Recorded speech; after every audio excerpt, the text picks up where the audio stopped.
Hello दोस्तों, स्वागत है आपका हमारे चैनल नॉलेज गलियारा में।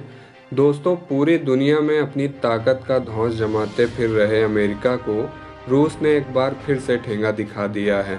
दरअसल दोस्तों, बात कुछ ऐसी है कि यूक्रेन पर हमले के साथ ही अमेरिका और पश्चिमी देशों ने रसिया पर रिकॉर्ड तोड़ सैंक्शन लगाए थे ताकि रूसी अर्थव्यवस्था को पूरी तरह ध्वस्त किया जा सके। लेकिन इन देशों के सारे प्रयास तब विफल हो गए जब इनके सारे प्रतिबंधों को बेअसर कर रूसी अर्थव्यवस्था वैश्विक परिदृश्य में मजबूती के साथ उभर रही है। तो आइए दोस्तों, जानते हैं खबर को विस्तार से। ऐसे में अगर अभी तक आपने हमारा चैनल लाइक व सब्सक्राइब नहीं किया है तो कर लीजिए। हम ऐसी ही महत्वपूर्ण मुद्दों से जुड़ी अपडेट्स आपके लिए लाते रहते हैं। दरअसल दोस्तों, यूक्रेन युद्ध शुरू होने के साथ ही रूसी अर्थव्यवस्था को अमेरिका और पश्चिमी देशों ने जकड़ लिया था। इसके ऊपर इतिहास के सबसे कठोर प्रतिबंध लगाए गए, यहाँ तक कि रसिया को कई अंतर्राष्ट्रीय मंचों से बाहर का रास्ता दिखाने की भी पूरी कोशिश की गई।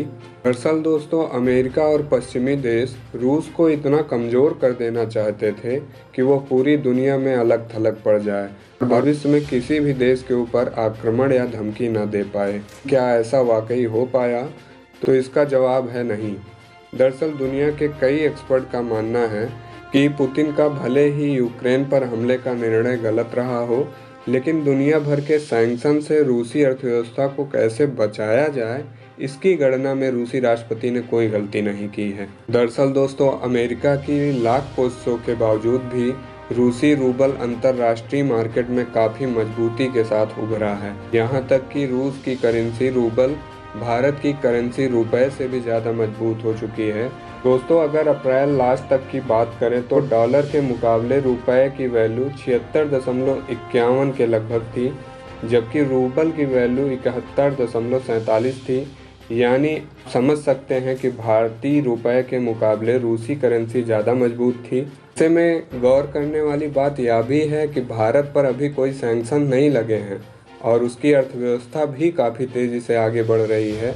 ऐसे में पूरी दुनिया के इकोनॉमिस्ट परेशान हैं कि आखिर रूस ने अपनी करेंसी को कैसे बचा लिया। तो इसका जवाब है कि पुतिन की आर्थिक कूटनीतिक सफलता और यूरोपीय देशों का डर।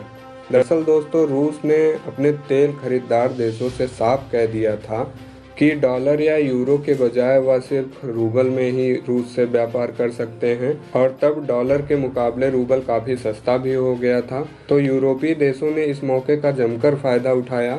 पिछले साल जितना तेल और गैस यूरोपीय देशों ने रूस से खरीदा था, उससे लगभग दुगना तेल और गैस यूरोपीय देश इस साल के शुरुआती 4 महीनों में ही खरीद चुके हैं। वहीं अब आपके मन में एक प्रश्न उठ रहा होगा कि पुतिन की आर्थिक मोर्चे पर सफलता तो ठीक है, लेकिन यूरोपीय देशों को किस बात का डर था?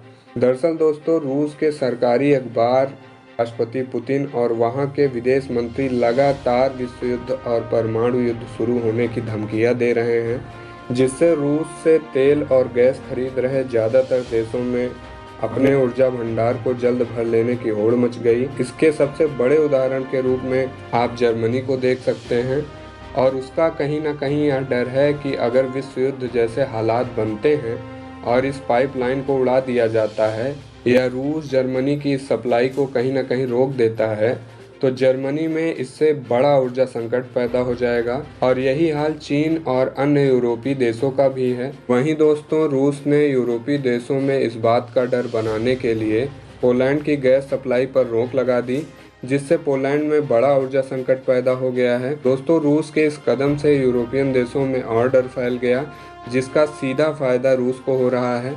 तो दोस्तों, आज के लिए बस इतना ही। वैसे इस मुद्दे पर आपकी क्या राय है, कमेंट करके ज़रूर बताइएगा। जय हिंद।